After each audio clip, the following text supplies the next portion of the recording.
Alhamdulillah, alhamdulillahilladzi bi ni'matihi tatimmus shalihat, asyhadu an la ilaha illallah wahdahu la syarikalah, wa asyhadu anna Muhammadan abduhu wa rasuluh.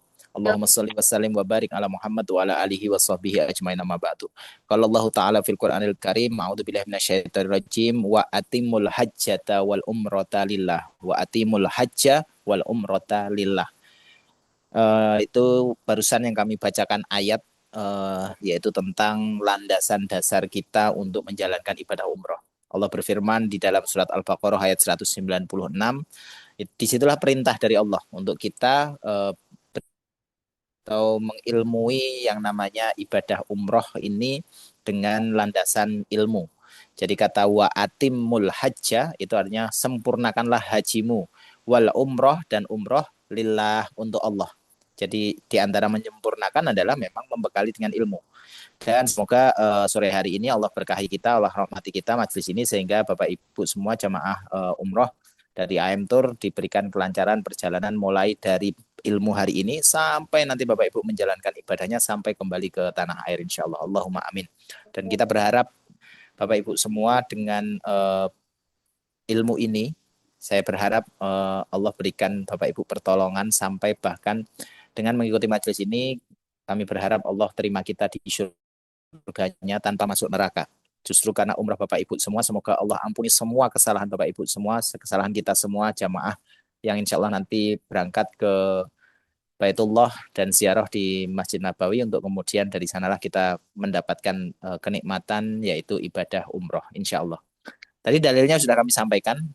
Berikutnya adalah, sebelum saya lanjutkan tentang apa itu umroh dan seterusnya, izin perkenalan dulu. Nama saya Ali Haidar Ahmad, saya tinggal di Jogja dan di sana kami mengajar sejarah Nabi di salah satu pondok di satu kabupaten namanya Sleman. Di sana kami ngajar Sirah Nabawiyah nama ilmunya, dan di dalam Sirah Nabawiyah ini nanti ada hubungan erat dengan ibadah umroh. Jadi kami mengajak Bapak Ibu semua untuk belajar umroh ini bukan hanya tentang tata caranya, tapi juga merasakan nilai sejarah yang nanti insya Allah saya yakin para mutawif di sana, para guide di sana akan memberikan ilmu, di antaranya adalah ilmu sejarah. Ya, Bismillah, kita mulai ya. Kita mulai materi kita dengan mengucap basmalah bersama-sama. Mari kita ucapkan Bismillahirrahmanirrahim. Bismillahirrahmanirrahim. Bismillahirrahmanirrahim. Bismillahirrahmanirrahim. Semoga Allah jadikan kebaikan buat kita, ilmu kita sore hari ini untuk belajar tentang umroh. Ya, pertama dalilnya bahwa tadi sudah kami sampaikan di surat Al-Baqarah 196 di bagian penggalan ayatnya ada kalimat wa atimul hajjata wal umrata lillah, wa atimul hajja wal umrata lillah. Yang kemudian berikutnya adalah apa sih pengertian umroh? Sebenarnya umroh itu apa sih? Gitu? Umroh itu artinya sebenarnya berkunjung. Jadi kita mendatangi Baitullah, datang ke Mekah dengan kondisi berpakaian ihram. Apa itu pakaian ihram? Nanti akan kita jelaskan sebenarnya ihram itu apa gitu. Kemudian setelah berpakaian ihram, kita berangkat ke Mekah dan mengikuti aturan-aturan di dalam umroh yang disebut dengan ilmu namanya manasik.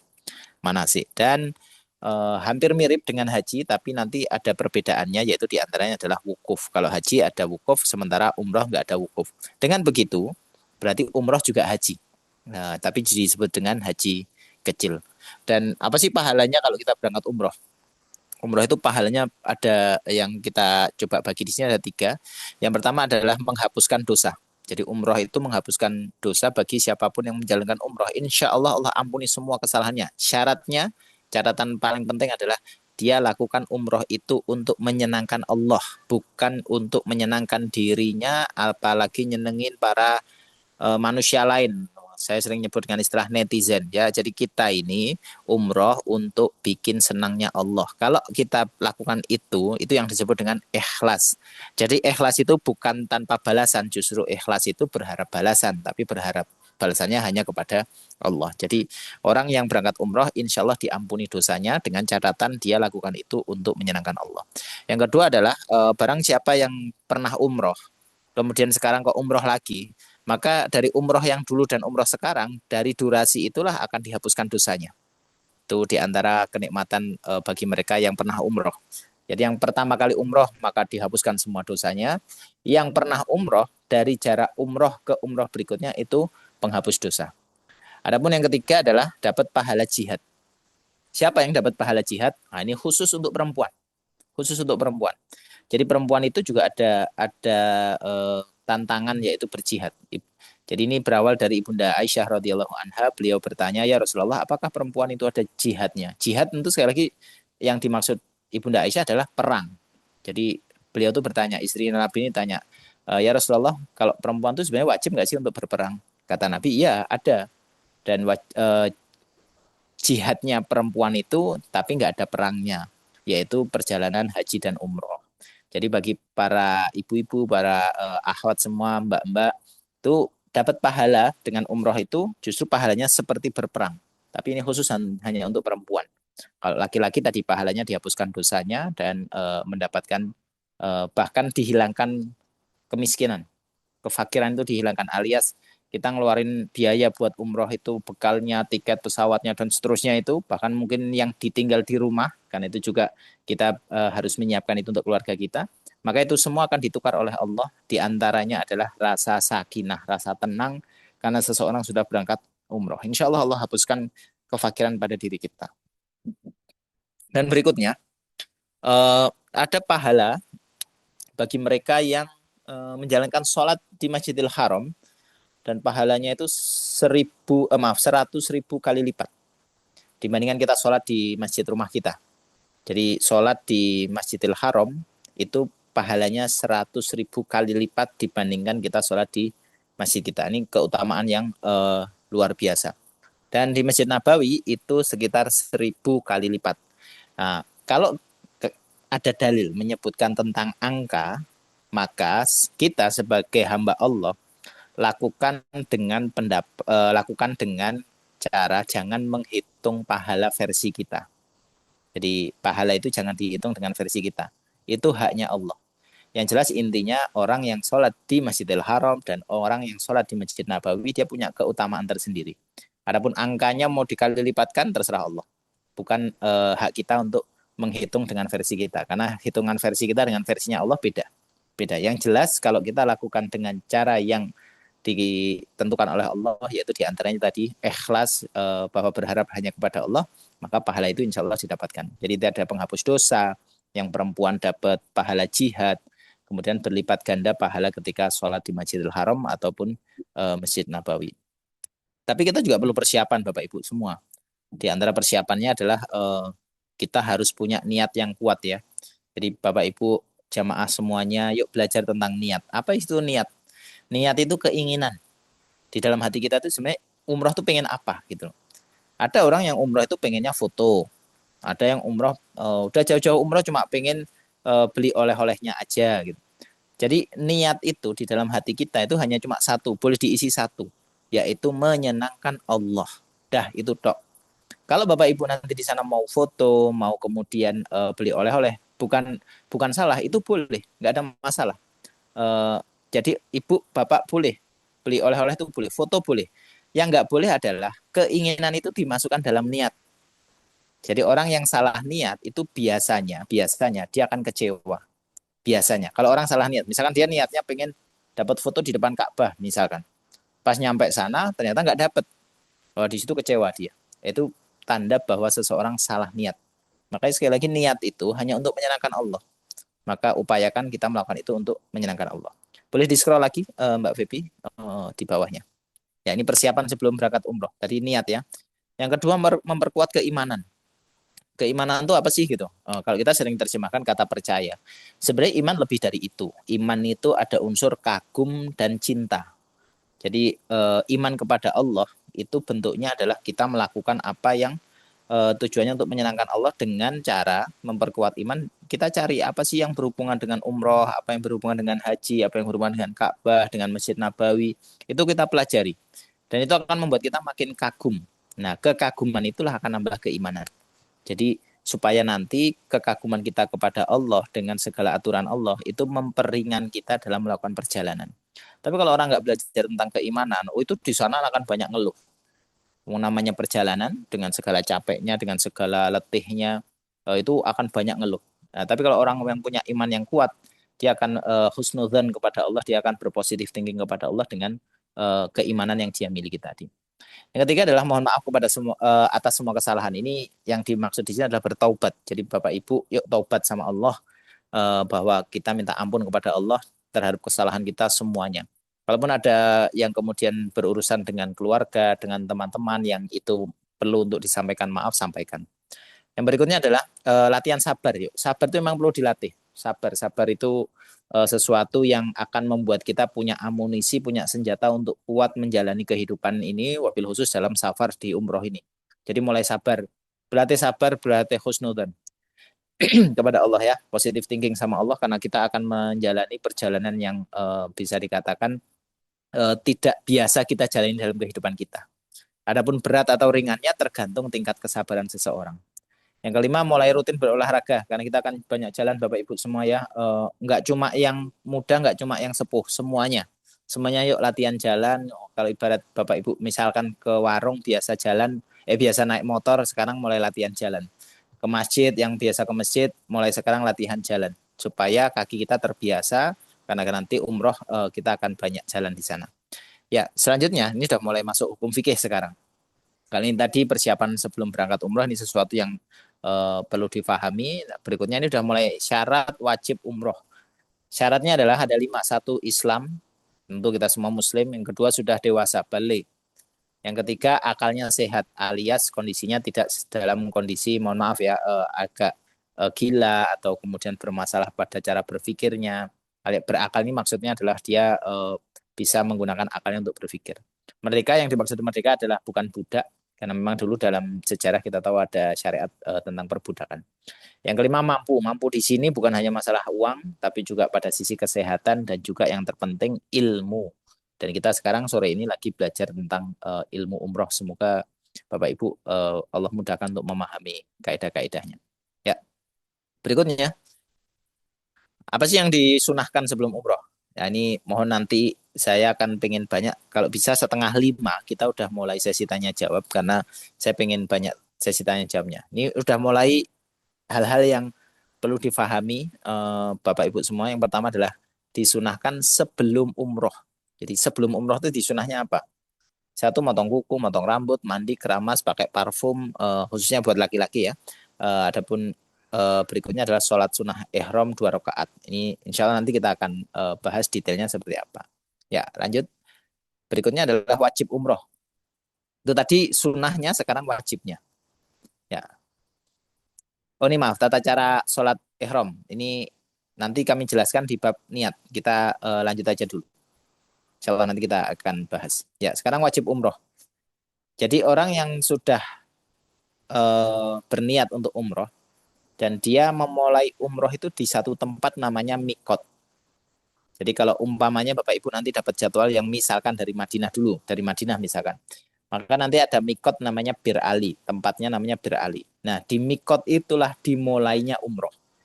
Jadi kalau Bapak Ibu baru keluar dari rumah, terus kita ke bandara di Jakarta mungkin, kemudian kita ke Madinah, itu belum dihitung umroh. Umroh itu dihitungnya secara hukum fikih ya di mikot itu. Nah, kalau sudah mikot, nanti ada aturan yang tiba-tiba berubah. Jadi tadi kami sampaikan di antara sebelum umroh disunahkan mandi, pakai parfum. Nah, ketika sudah berniat di tempat namanya mikot ini, di yang kalau di Madinah umpamanya pakai yang tempat namanya Bir Ali. Mulai di situ, tek, maka Bapak Ibu sudah pakai pakaian ihram, sudah baca niat, kemudian Bapak Ibu disunahkan sholat sebelum melaksanakan umroh. Nanti ada sholat sunnah, yang mana sholat sunnahnya 2 rakaat, diniatkan untuk ini bagian dari niat di mikot tadi. Rakaat pertama baca surat Al-Fatihah, kemudian berikutnya baca surat Al-Ikhlas. Rakaat kedua baca surat Al-Fatihah, setelah Al-Fatihah baca surat Al-Kafirun. Ini di antara sunnahnya baca surat Al-Ikhlas dan surat Al-Kafirun di masing-masing rakaatnya. Dan kalau nggak sholat gimana? Ya nggak apa-apa, itu karena juga sifatnya wajib, sesuatu yang tidak harus. Tapi kalau Bapak Ibu menghendaki, nanti kami sarankan untuk mengikuti apa instruksi dari mutawif. Ya, lanjut. Ya, ini ada tempat-tempat yang tadi kami sebutkan. Kalau dari Madinah itu dari Bir Ali, Nanti ada kalau misalkan dari Jakarta langsung ke Jeddah, Jeddah langsung Mekah misalkan. Maka tempat mikotnya adalah di wilayah namanya Yalamlam. Ini wilayah daerah Yaman. Biasanya akan ada mulai mikot itu di atas pesawat. Tapi secara teknis nanti kita sesuaikan dengan Bapak Ibu karena jadwalnya kan beda-beda. Ada yang dari Madinah, ada yang mungkin dari Jakarta langsung ke Jeddah dan Mekah, bisa beda-beda. Ini disesuaikan dan insya Allah itu pembahasannya nanti di tentang teknis. Kalau kami di sini di majelis ini sebatas tentang penjelasan dari tata cara umrohnya saja. Nanti akan ada sesi tanya jawab insya Allah. Ya lanjut. Uh, ya ini bab niat. Bab niat lafadznya ada beberapa. Di antaranya yang saya ikuti adalah kata labbaikallahumma umroh. Jadi aku sambut panggilanmu ya Allah untuk umroh. Itu yang kami gunakan. Adapun ada yang milih yang lain dan seterusnya, monggo disesuaikan dengan kondisi masing. Kalau lafadz dia hilafiah antara boleh diucapkan atau sekedar dalam hati silahkan. Tapi yang jelas nanti di mikot itu Bapak Ibu sudah dalam posisi berniat untuk umroh. Dan dari situ maka aturan-aturan ihram berlaku. Gimana dengan yang haid? Yang haid tetap baca, tetap berniat ya, niat umroh. Yang lagi haid tetap baca niat umroh. Karena kenapa? Karena menjaga kalau nanti ternyata nyampe di Mekah, ternyata darahnya udah berhenti umpamanya, maka dia melanjutkan umrohnya. Tapi kalau kemudian dia tetap haid dan seterusnya, maka dia menunggu sampai darahnya berhenti, baru dia boleh melanjutkan umrohnya. Gimana kalau perjalanan udah makin jadwalnya habis ini udah lanjut nih ke perjalanan pulang misalkan karena habis dari Madinah terus Mekah terus pulang umpamanya.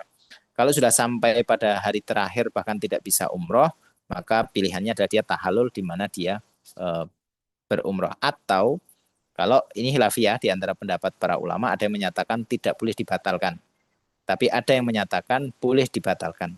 Kami mengikuti pendapat yang boleh dibatalkan dalam artian bukan pembatalan umroh, tapi langsung tahalul. Jadi walaupun ibu yang lagi haid atau mbak yang lagi haid ini belum nyampe ke Masjidil Haram karena lagi mens, maka tidak boleh. Maka dia cukup tahalul di tempat itu dan maka umrohnya sudah terhitung umroh. Itu untuk perempuan. Hilafiyah, ini ada banyak hilafiyah, nanti kita diskusikan di tanya jawab. Ya, lanjut. Nah ini di antara bacaan bagi mereka yang pas mau berangkat udah mau niat ini udah diberali tadi misalkan sudah mikot kok kondisinya tidak memungkinkan untuk melanjutkan entah kecapean entah kondisi tertentu dan seterusnya maka di antaranya adalah dia mengucapkan doa Allahumma mahili haitsu habattani yang artinya tadi ya Allah tempat tahalulku tuh di mana saja kau hentikan aku. Jadi Allah menghentikan dia di mana yang membuat dia tidak bisa menyelesaikan umroh maka dengan bacaan ini insya Allah umrohnya tetap sah, insya Allah. Ya, lanjut. Nah, ini poin-poin yang biasanya banyak bertanya di sini. Bapak Ibu, kalau belum niat, kita berangkat nih dari rumah, mau ke Madinah gitu. Madinah dulu, Madinah kan belum umroh. Madinah dan seterusnya, Ibu boleh mandi pakai sabun, pakai ini dan seterusnya boleh. Tapi ketika sudah mikot, sudah di Bir Ali, sudah mikot, maka ada larangan-larangan. Sudah baca niat ini tadi, maka ada larangan-larangan. Tidak boleh motong kuku, motong rambut, kemudian menggaruk tangan sampai kulitnya terkelupas, itu nggak boleh. Berikutnya nggak boleh debat. Nah, mulai tinggalkan debat ya. Ngobrolin negara kita nggak usah dibahas. Kalau sudah berikhram, ngomongin sesuatu yang viral di Instagram, di sosmed nggak usah. Kenapa? Bisa menimbulkan perdebatan. Itu tidak diperbolehkan. Orang yang sudah berikhram tidak pantas dia berdebat-debatan, berbantah-bantahan. Ya, apalagi bahas yang pornografi, kemudian mengumpat. Kalau ini tidak diperbolehkan. Berikutnya nggak boleh pakai parfum. Ya, parfum di dalam sabun misalkan cuci tangan, pakai hand sanitizer apa dan sebagainya nggak boleh. Kenapa? Karena kita sudah berikhram. Sudah berikutnya tidak diperbolehkan bermesraan. Walaupun dia suami istri nggak boleh. Jadi sudah berikhram sudah fokusnya kepada Allah, perbanyak membaca talbiyah. Jadi zikir diganti dengan membaca talbiyah. Labbaik Allahumma labbaik labbaik la syarika lak labbaik innal hamda wan ni'mata laka wal mulk la syarika lak. Itu dibaca, difahami maknanya agar kemudian pelaksanaan sudah berihram ini kita dijauhkan dari hal-hal yang dilarang. Ya, lanjut.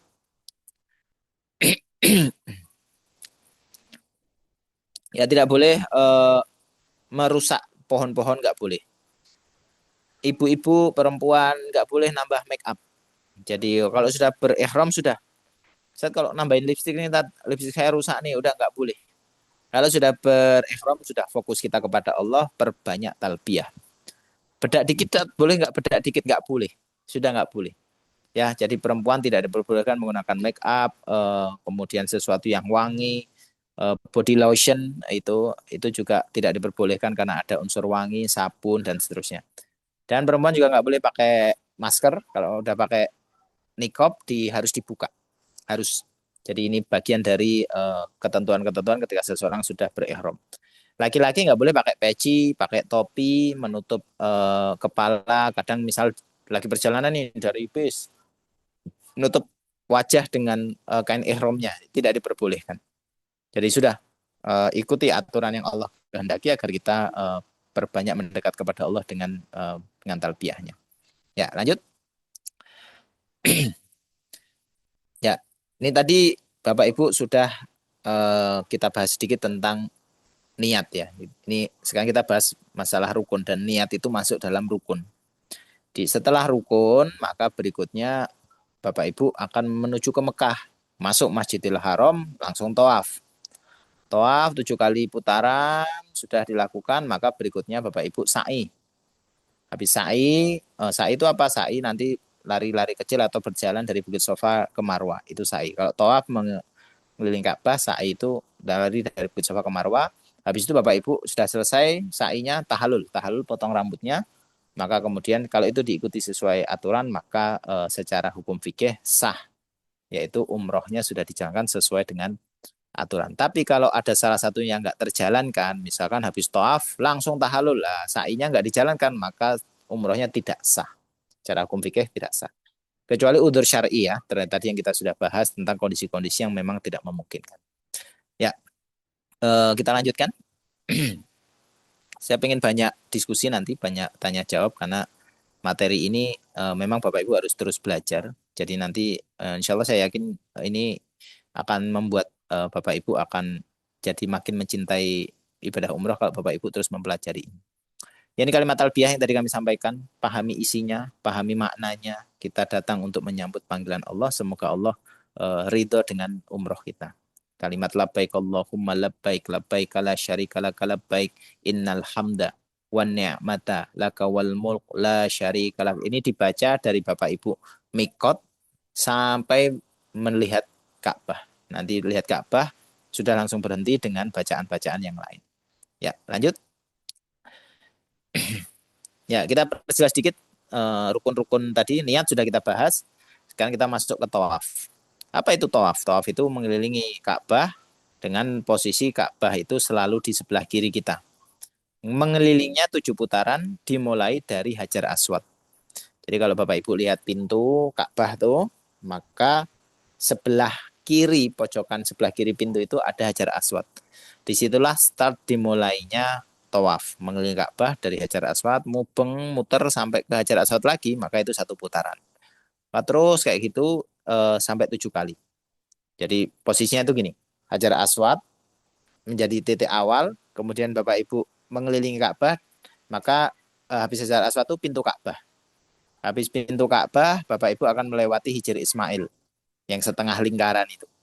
Di depan Hijr Ismail, Bapak Ibu lanjutkan terus sampai ketemu Hajar Aswad lagi, yaitu 1 putaran. Gitu ya. Itu tawaf 7 kali putaran.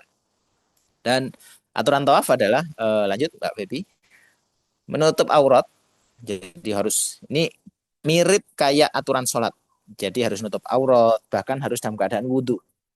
Jadi Bapak Ibu tadi pas mau masuk ke Masjidil Haram, setelah masuk ke Mekah, sekarang kita mau melaksanakan umrohnya, ibadah umrohnya, maka Bapak Ibu harus dalam kondisi wudhu. Kalau batal gimana, Tat? Sebelum masuk Masjidil Haram, Bapak Ibu wudhu dulu.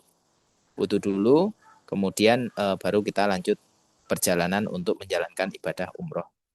Ya, sudah kami jelaskan tadi ya, dari Hajar Aswad startnya, kemudian Ka'bah selalu sebelah kiri, dan dilakukan selama 7 kali putaran. Kalau lupa gimana? Lupa ambil putaran paling kecil, angka paling kecil. Misalkan Bapak Ibu lupa, tadi ada berapa putaran ya. Tapi memang insya Allah nanti Bapak Ibu itu akan didampingi oleh mutawif, dan mutawif itu yang akan menghitung. Jadi mungkin Bapak Ibu fokuskan dengan bacaannya, dengan doanya dan seterusnya silahkan. Adapun kita punya mutawif yang sebagai pemimpin rombongan kita, insya Allah beliau yang akan menghitung. Tapi Bapak Ibu juga boleh menghitung juga boleh ya. Tapi kita dibantu dengan mutawif untuk mempermudah ibadah umroh kita. Ya, lanjut. Nah, tawaf itu bisa batal Bapak Ibu, jamaah semua, bisa batal. Jadi yang membatalkan tawaf satu keluar hadas kecil alias mungkin kalau bahasa kita ya kentut, buang air kecil atau buang air besar, maka tawafnya batal. Kalau tawafnya batal, maka Bapak Ibu tinggal wudhu kemudian melanjutkan, tidak mengulang dari awal. Jadi misalnya lagi putaran ketiga kok batal ya sudah tinggal wudhu lanjutkan di putaran keempatnya dan seterusnya. Kemudian nggak boleh masuk ke dalam Ka'bah alias juga ke Hijr Ismail, setengah lingkaran itu bagian dari Ka'bah, maka nggak boleh. Berikutnya nggak boleh terbuka aurat. Memang mirip kayak sholat nggak boleh buang air kecil atau terbuka aurat, maka itu membatalkan tawaf. Ya, ya lanjut.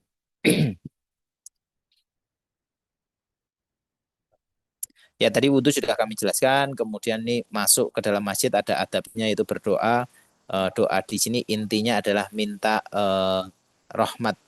Jadi minta dirahmati Allah agar Allah merahmati kita. Ya, Allahumma ftahli abwaaba rahmatik.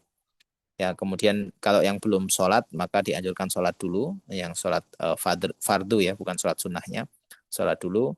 Dan bagi laki-laki bagian kain sebelah kanan dibuka. Itu sunnahnya, Nabi pernah contohkan itu. Kemudian berjalan menuju Hajar Aswad karena kita mau memulai tawafnya. Ya, lanjut. Nah, pas sudah di Hajar Aswad, Bapak Ibu, ini tawaf sudah mulai nih. Ketemu Hajar Aswad, kita melambaikan tangan ke arah Hajar Aswad dengan mengatakan Bismillahi Allahu Akbar. Jadi Bismillahi Allahu Akbar. Setiap ketemu Hajar Aswad, kita lambaikan tangan ke Hajar Aswad dengan mengucapkan Bismillahi Allahu Akbar. Putaran ketiga, keempat terus sampai selesai. Itu digunakan atau dibaca saat kita sedang berada di melewati Hajar Aswad. Kemudian pas melewati Rukun Yamani sampai Hajar Aswad. Jadi gini Bapak Ibu, kan Ka'bah itu ada 4 sudut. Jadi sisi pertama itu pintu Ka'bah. Sisi berikutnya Hijr Ismail. Sisi berikutnya itu sisi yang tidak ada depannya, nggak ada apa-apa. Nah, sisi terakhir ini menjelang ke Hajar Aswad itu sudut terakhir namanya Rukun Yamani, dan menuju ke Hajar Aswad di situ Bapak Ibu disunahkan untuk membaca doa yang kalau di Indonesia itu dikenal dengan doa sapu jagat. Rabbana atina fid dunya hasanah wa fil akhirati hasanah wa qina adzabannar, yang intinya berdoa minta kepada Allah diberikan kebaikan dunia, kebaikan akhirat, dan dijauhkan dari api neraka. Itu disunahkan begitu. Jadi nanti 7 kali itu ya di Rukun Yamani, sudut terakhir sebelum Hajar Aswad, di situ Bapak Ibu disunahkan untuk membaca doa tersebut. Ya, lanjut.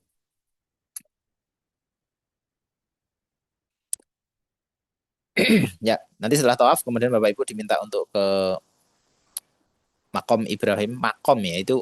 Jadi ada tempat namanya Makom Ibrahim. Makom Ibrahim itu di mana dulu Nabi Ibrahim itu di sana pas bangun Ka'bah beliau menggunakan batu untuk melihat keseimbangan Ka'bah itu udah lurus apa belum. Nah, akhirnya tempat itu jadi lama-lama ada bekas jejak kaki beliau, dan disitulah kemudian disebut Makom Ibrahim, bukan makam ya. Ya, di situ disunahkan sholat 2 rakaat, sebagaimana tadi kami sampaikan tentang sholat 2 rakaat. Rakaat pertama membaca surat Al-Ikhlas, rakaat kedua membaca rakaat pertama membaca surat Al-Kafirun, rakaat kedua membaca surat Al-Ikhlas. Ya, lanjut. Nah, kalau to'af sudah selesai, sudah sholat di Makom Ibrahim tadi, di belakang Makom Ibrahim, berarti sholat tadi menunjukkan bahwa to'af kita sudah selesai. Maka berikutnya Bapak Ibu sa'i. Sa'i ini melakukan satu ibadah, yaitu berjalan bolak-balik dari Bukit Sofa ke Marwah. Terus jadi Bukit Sofa ke Marwah itu dihitung 1, Marwah ke Sofa itu dihitung 2. Jadi sa'i itu dari Bukit Sofa ke Marwah jalan. Terus dari Marwah ke Sofa itu dihitung 2. Berapa totalnya? 7 kali. Jadi sa'i dari Sofa ke Marwah dihitung 1, Marwah ke Sofa dihitung 2. Maka berikutnya ganjil genap sampai eh, 7 kali. Ya. Maka kalau sa'i beda dengan tawaf, Bapak Ibu semua jamaah semua berbeda. Kalau sa'i dalam kondisi batal boleh, batal wudhu itu boleh. Kalau tawaf tadi nggak boleh, alias batal tawafnya. Kalau sa'i walaupun kondisinya mungkin sempat ke kamar mandi atau mungkin sudah batal wudhunya, sa'i tetap boleh dijalankan. Gitu ya. Totalnya sekitar 35 kilo, maaf 3,5 kilo. Jadi 3,5 kilo total tempuhnya. Kalau 35 kilo terlalu jauh ya. Nanti di saya ada sunah-sunah di antaranya berdoa. Saya tidak banyak membahas di situ karena saya ingin lanjut ke yang lampu hijau, Mbak Feby. Ya, ini doa-doa nanti silakan Bapak Ibu pelajari karena nanti insya Allah Mutawif akan mengajarkan tentang doa-doa itu insya Allah. Nah ini Bapak Ibu perhatikan gambarnya. Kalau dari sofa ke marwah itu dihitung 1. Dari marwah ke sofa dihitung 2. Jadi yang ganjil itu dari sofa ke marwah. Maka marwah ke sofa itu genapnya. Berarti nanti finish terakhirnya ada di marwah. Itu karena yang ganjil, karena kita 7 kali kan. Maka terakhir di marwah. Nah, Bapak Ibu perhatikan ada warna hijau di situ. Di situ ada lampu hijau. Kemudian lampu hijau itu ada maknanya. Jadi Bapak Ibu diminta, dia lampunya lebih dekat dengan Bukit Sofa. Jadi kalau Bapak Ibu baru jalan turun dari Bukit Sofa itu, pas yang pertama, ketiga, kelima, dan ketujuh, Bapak Ibu akan lihat di bagian atas nanti ada lampu warna hijau memanjang. Nah, fungsi dari lampu itu adalah untuk menjadi isyarat, Bapak Ibu jamaah diminta untuk mempercepat langkahnya. Jadi kalau laki-laki nanti kecepatannya seperti agak lari-lari kecil. Adapun perempuan maka diminta untuk berjalannya dipercepat langkahnya, tapi tetap dalam kondisi berjalan nggak apa-apa. Kenapa? Karena di sini Bapak Ibu akan ada rohnya, ada hikmahnya yaitu merasakan nikmatnya apa yang dialami oleh wanita yang menemukan air zam-zam, namanya Ibu Hajar. Ibu Hajar itu istrinya Nabi Ibrahim dan beliau dulu mencari air, dia lari dari Bukit Sofa ke Marwah. Adapun kemudian kita diminta untuk disunahkan memperbanyak atau mempercepat langkah di sini agar kita merasakan betapa dulu Ibu Hajar itu hidupnya dalam ujian Allah tapi punya tawakal yang kuat yaitu bergantung kepada Allah. Maka kita pun merasakan itu. Dengan begitu mempercepat itu kan jadi lebih lelah kan. Jadi lebih lelah. Karena lelahnya itu maka justru membuat kita jadi makin dekat kepada Allah dengan bertawakal kepadanya. Itu sa'i sudah selesai. Sekarang kita membahas tahalul. Tahalul di situ adalah memotong rambut. Jadi kalau laki-laki diafdolkan menggundul, utamanya menggundul. Jadi karena ini pembahasannya lebih ke gini para bapak-bapak, mas-mas semua. Kita ini rambut kita ini ya adalah unsur sedikit menambah kegantengan kan ada gitu ya. Tapi Allah menghendaki untuk ya mau nggak serahin itu ke aku gitu. Maka kemudian serahkan rambut kita kepada Allah dengan menggundul. Walaupun secara hukum fikih tidak harus gundul. Boleh nggak Tat kalau saya masih sayang dengan rambut saya potong sebagian saja. Nggak apa-apa, boleh dalam hukum fikih tetap sah umrohnya. Tapi kami tetap perlu menyampaikan tentang mana yang lebih utama, maka yang lebih utama adalah menggundul. Jadi ini laki-laki ditantang oleh Allah untuk mau nggak nyerahin rambutmu ke aku gitu. Bukan berarti kemudian yang tidak menggundul berarti tidak ikhlas atau tidak mau menyerahkan kepada Allah. Bukan. Ini sekali lagi sifatnya secara hukum fikih sah-sah saja. Hanya saja memang afdolnya laki-laki digundul. Adapun perempuan cukup dengan dipotong sebagiannya dan itu sudah melepaskan segala ketentuan ihram tadi kan. Tadi mulai mikot tadi waktu kita baca niat tadi itu kita punya aturan-aturan yang ditentukan tidak boleh pakai parfum, nggak boleh memotong kuku dan seterusnya tadi. Maka setelah tahallul, aturan-aturan tadi yang dilarang, maka kembali mubah. Motong kuku boleh, pakai parfum terutama laki-laki diperbolehkan, kemudian pakai sabun, waktu mandi itu diperbolehkan. Gitu ya, itu tahallul, dan dengan adanya tahallul ini, maka berakhirlah ibadah umroh. Maka sudah, berarti umroh sudah selesai. Gitu. Itu secara urutan fikihnya disebut dengan manasik umroh. Sekarang kita keluar dari masjid, maka kita tadi kan minta rahmat pas masuk masjid minta rahmat. Nah, pas keluar minta yang namanya fadilah. Fadilah itu keutamaan. Agar Allah menerima amal kita, maka kita berdoa, Allahumma inni as'aluka min fadlika. Jadi minta kepada Allah, ya Allah berikan kepada kami karunia. Gitu. Berikutnya nih lebih kepada kegiatan yang kami anjurkan untuk Bapak Ibu semua, ibadah selama di Mekah ada memperbanyak sholat, memperbanyak umroh sunnah, memperbanyak tawaf dan seterusnya. Itu untuk di Mekah nanti, karena ini kondisi kita kan jarang ya ke Masjidil Haram, maka perbanyak kebaikan-kebaikan di sana, insya Allah jadi kebaikan suatu saat nanti di akhirat. Tentu sekali lagi pahala itu yang terbaik adalah pahala balasan di akhirat. Gitu. Eh, Ya, ini beberapa tempat yang menarik untuk dikunjungi. Silahkan nanti insya Allah akan dijelaskan. Ini sedikit, ini pintu Ka'bahnya. Hajar Aswad itu sebelah kiri itu, Bapak Ibu semua, jemaah semua. Jadi pintu Ka'bah, Hajar itu di sebelah kirinya. Nah, di antara Hajar Aswad dan pintu Ka'bah itu namanya multazam. Multazam. Multazam ini sesuatu yang ijabah doanya, walaupun bukan berarti kemudian Bapak Ibu harus mepet-mepet ke situ biar doanya diijabah. Insya Allah, sepanjang doa kita adalah doa kebaikan yang mengharapkan ridha Allah, Allah pasti ijabah doa kita. Insya Allah. Gitu ya. Ini Hijr Ismail setengah lingkaran itu yang tadi kami sampaikan. Dan Hijr Ismail ini bagian dari Ka'bah. Jadi orang yang sholat di dalam Hijr Ismail berarti dia sholat di dalam Ka'bah. Ya, lanjut. Nah, ini Bapak Ibu Makom Ibrahim. Makom Ibrahim itu posisinya sudah menghadap ke Ka'bah. Jadi sholat di belakang makom Ibrahim itu sholat menghadap ke arah Ka'bah. Gitu. Ya, lanjut. Ya.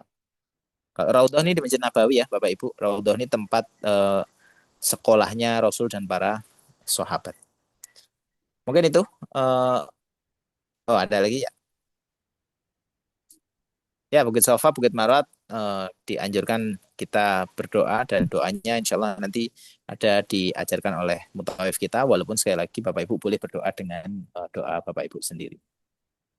Gitu. Ya, sudah lanjut. Eh, ini beberapa eh, city tour di Kota Mekah. Insya Allah Bapak Ibu akan diajak ke Padang Arafah, kemudian melihat Musdalifah atau wilayah Mina, lempar jumroh. Ini berkaitan dengan tempat haji saja sih. Bapak Ibu diajak nanti untuk melihat. Ya, Cironah ini lumayan jauh dari Mekah. Kalau nanti jadwalnya ke sana, insya Allah diberi. Jabal Thur ini tempat Nabi dan Abu Bakar bersembunyi dari kejaran orang kafir karena Nabi yang hendak dibunuh. Ada kemudian Jabal Rahmah, eh, Gunung Kasih Sayang, ada Masjid Namirul dan seterusnya. Itu Bapak Ibu semua, tafadhol kalau nanti ada sesi tanya jawab, eh, silahkan. Saya kembalikan ke Mbak Febi. Wallah alam bisawab.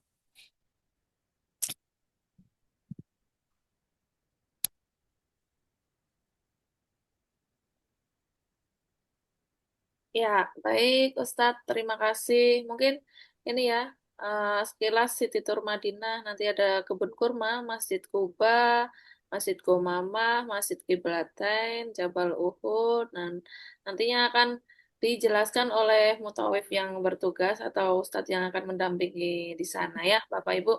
Kemudian kita ada juga tips nyaman beribadah. Ini silahkan dipelajari juga, seperti jangan lupa hmm, belajar memakai toilet di pesawat ataupun hotel bagi Bapak Ibu yang belum pernah. Dan jangan lupa menggunakan ID card kemanapun dan kapanpun. Kemudian dan lain-lain sebagainya. Kemudian ada tips nyaman juga beribadah. Membawa kantong sendal, menggunakan kaos kaki yang nyaman, berangkat ke masjid lebih awal, Kemudian bawa bekal ya secukupnya, bawa uang secukupnya juga, dan bawa uang masing-masing apabila suami istri yang berangkat. Nah, ini tips nyaman beribadah juga ada.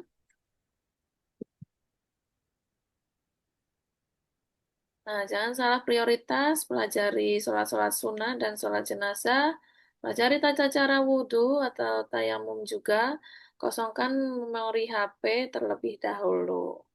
Terima kasih Bapak Ibu semuanya. Untuk materi Alhamdulillah sudah tersampaikan semua. Selanjutnya kita akan ke sesi berikutnya yaitu sesi tanya jawab. Sebelum kita tanya jawab langsung, kita akan bacakan pertanyaan-pertanyaan yang sudah masuk di kolom komentar ya, Bapak Ibu. Nah, ini ada dari Pak Herdan Bulusi. Apakah hari pertama langsung umroh wajib berhubung packing baju ihram, koper atau di cabin? Ini maksudnya gimana ya? Mungkin ini kan kita manasik itu kita campur di semua grup ya Bapak Ibu untuk semua keberangkatan dari bulan September sampai dengan nanti eh, Ramadan Februari. Jadi ada beberapa grup itu yang ke Madinah dulu, ada grup yang ke Mekah dulu. Nah, nanti menyesuaikan untuk apa namanya teknisnya nantinya akan kita share mengenai helper atau panduan perjalanan, kemudian referensi perlengkapan dan juga itinerary. Jadi setiap grup akan mendapat itinerary masing-masing ya. Seperti itu. Nantinya pun sebelum keberangkatan ada Zoom technical meeting juga per grup dengan tour leader masing-masing ya Bapak Ibu. Jadi nantinya akan lebih didetailkan di situ. Kalau yang sekarang ini kita membahas mengenai rukun-rukun umroh dan sebagainya ya. Kita lebih fokus ke manasiknya. Oh, Berikutnya dari bukan Mutia. lagi ya. Ya. Ya, Berikutnya ya nggak apa-apa. Ya, ya, Assalamualaikum Pak. bisa nganter gimana? Ya, lanjut aja Mbak Bibi yang Oh iya, Assalamualaikum Mbak. Mau Balik. nanya, Iya Pak Dedi. ini Mbak, misalkan kita sehari-hari di sana kan kita melaksanakan sholat 5 waktu. Misal kita mau ke Masjidil Haram atau ke Masjid Nabawi ya, apa kita perlu ngajak tour guide atau kita bisa jalan sendiri gitu? Baik Bapak. Kalau untuk ke masjid nantinya bisa ada waktu saat bersama-sama dan ada juga waktu untuk masing-masing jaga Pak. Ya sama itu juga tadi anak saya udah nanya ya.